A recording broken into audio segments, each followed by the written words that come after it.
रामकृष्ण हरी मंडळी, भिवू नकोस, मी तुझ्या पाठीशी आहे. हे स्वामींचे कालातीत अभयवचन असून अशक्यही शक्य करतील स्वामी ही भाविकांची अटूट श्रद्धा आहे. श्री स्वामी समर्थ महाराजांची नित्यनियमित दररोज सेवा करणारे कोट्यावधी भाविक आहेत. स्वामींच्या मठात अक्कलकोटला जाऊन दर्शन घेणाऱ्यांची संख्याही लक्षणीय आहे. जो तो आपापल्या परीने स्वामींची सेवा करत असतो. स्वामींचे पूजन, नामस्मरण, मंत्राचे जप करत असतो. श्री स्वामी समर्थ महाराजांचा तारक मंत्र अतिशय प्रभावी मानला जातो. समस्या, अडचणी, संकटे, चणचण, भय अशा अनेक गोष्टींवर स्वामींचा तारक मंत्र अगदी रामबाण उपाय ठरतो, अशी मान्यता असल्याचे सांगितले जाते. तारक मंत्र या दोन शब्दातच त्याचा अर्थ आहे. जो त्रासलेला आहे, जो ग्रासलेला आहे, त्यांना तारण्यासाठी नेहमी स्वामी काहीतरी उपाय करतात. तारक मंत्र स्वरूपात स्वामींनी ही अनमोल भेट दिली आहे. तारक मंत्रात इतकी प्रचंड शक्ती आहे की कोणीच त्याचा विचारही करू शकत नाही. शेवटही ती स्वामीची शक्ती, अगम्य शक्ती. हा मंत्र म्हणायला सुरुवात केल्यावर एक मानसिक बळ येतं.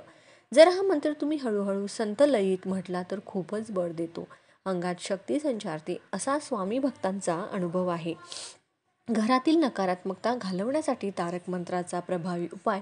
तारक मंत्रामध्ये ताकद आहे. एक घरातील पिण्याच्या पाण्याचा पेला घ्यावा, डाव्या हातात पेला घ्यावा, उजवा हात त्या पेल्यावर ठेवावा किंवा उजव्या हाताची 5 बोटे त्या पेल्यात बुडवावीत. यानंतर 11 वेळा तारक मंत्र म्हणायचा. प्रचंड ताकद असलेल्या प्रभावी तारक मंत्रामुळे ते अभिमंत्रित झालेले जल तुमच्या संपूर्ण घरात शिंपडा. यासाठी एका पैशाचा खर्च होत नाही, कोणताही नवा पैसा खर्च करण्याची आवश्यकता नाही. एवढा पेढा तुमच्यासमोर प्रसाद म्हणून येतो तेव्हा तो तुम्हाला बाधत नाही, परंतु प्रमाणापेक्षा जास्त किंवा मिठाई आवडते म्हणून हवे तसे खाल्ले तर ते बाधते. ज्याने कोणतीही औषधी मात्रा घेतलेली असते त्याने पथ्याही सांभाळायचे असते. म्हणून मनापासून सेवा करावी. आपली मनोकामना भगवंता पूर्ण करेल या श्रद्धेने या गोष्टी कराव्यात.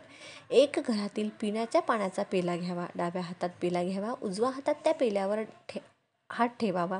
त्यानंतर 11 वेळा तारक मंत्र म्हणावा. तारक मंत्रात अतिशय ताकद असल्यामुळे ते अभिमंत्रित झालेले जलतीर्थ म्हणून ग्रहण करावे आणि घरातील सर्व सदस्यांनाही तीर्थ म्हणून प्यायला द्यावे. अतिशय सकारात्मक आणि समर्पण भाव ठेवूनच 11 वेळा तारक मंत्राचे पठण करावे. कोणताही नकारात्मक विचार त्या कालावधीत मनात येऊ देऊ नये. स्वामींवर संपूर्ण श्रद्धा ठेवावी. स्वामी समस्या संकटातून तारतील, योग्य तेच करण्याची प्रेरणा देतील असा विश्वास ठेवावा. स्वामी आपल्यावर कधी कृपा करतील हेही कोणी सांगू शकत नाही, परंतु जेव्हा कृपा होते, शुभाशीर्वाद मिळतात, स्वामींचे अनुभव येतात, तेव्हा जीवन अगदी धन्य झाल्यासारखे वाटते, असा अनेकांचा अनुभव आहे. सदर उपाय सकाळी किंवा सायंकाळी करू शकता. सकाळी स्वामींचे पूजन झाल्यावर हा उपाय केला जाऊ शकतो. धावपळीमुळे सकाळी शक्य नाही तर सायंकाळी दिवे लागण्याच्या वेळेस स्वामींसमोर दिवा लावावा, काहीतरी नैवेद्य दाखवावा. त्यानंतर तारक मंत्राचा हा उपाय अवश्य करावा. हा उपाय करताना संकल्प करावा. अत्यंत प्रतिकूल परिस्थिती असेल, आता मार्ग संपेल अशी भावना झाली असेल, समोर केवळ आणि केवळ अंधारच दिसत असेल आणि तरच सदर उपाय करावा तसे सांगितले जाते. अन्य वेळेस आपली नियमित स्वामी सेवा सुरू ठेवावी. सकाळी किंवा सायंकाळी जेव्हा शक्य होईल तेव्हा दिवसातून एकदा तरी तारक मंत्र कायमस्वरूपी आपण म्हणायलाच हवा. अल्पावधीत कोणतीही सेवा परिपूर्ण होत नसते, त्यासाठी सातत्य ठेवावे असे म्हटले जाते. या मंत्रात एक कडवे आहे की अतर्क्य अवधूत हे स्मरण गामी, अशक्य ही शक्य करतील स्वामी. फक्त आणि फक्त या स्वामींच्या वचनावर, स्वामींवर विश्वास ठेवा. त्याची प्रचिती आल्याशिवाय राहणार नाही असेही स्वामी भक्त उपासक सांगतात. स्वामी समर्थ तारक मंत्र हा एक शक्तिशाली मंत्र आहे, जो भक्तांना सर्व प्रकारच्या संकटातून आणि दुःखातून संरक्षण आणि आधार प्रदान करतो असे मानले जाते. स्वामींचा अत्यंत प्रभावी तारक मंत्र आहे. निशंक होई रे मना, निर्भय होई रे मना, प्रचंड स्वामी बड पाठीशी, अतर्क्य अवधूत हे स्वामी, स्मृतर्गमामी, अशक्य ही शक्य करतील स्वामी. जिथे स्वामी पाय तिथे न्यून काय, स्वये भक्त प्रारब्ध घडवी ही माय, आज्ञे विना काळ नानी त्याला, परलोकी ही ना भीती तयाला, उगाची भीतोसी भय हे पडू दे, देह जवळी उभी स्वामी शक्ती कळू दे.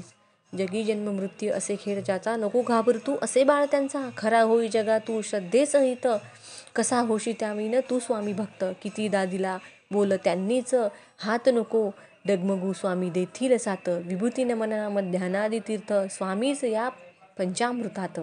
तीर्थ घे आठवी रे, प्रचितील सोडेल स्वामी ज्या घेई हाती. हा मंत्र श्रद्धा आणि भक्ती ठेवून आवर्जून तुम्ही ही सेवा, स्वामींची सेवा करून बघा. तुम्हाला खूप चांगला अनुभव येईल. रामकृष्ण हरी. जय श्रीराम. जय गजानन.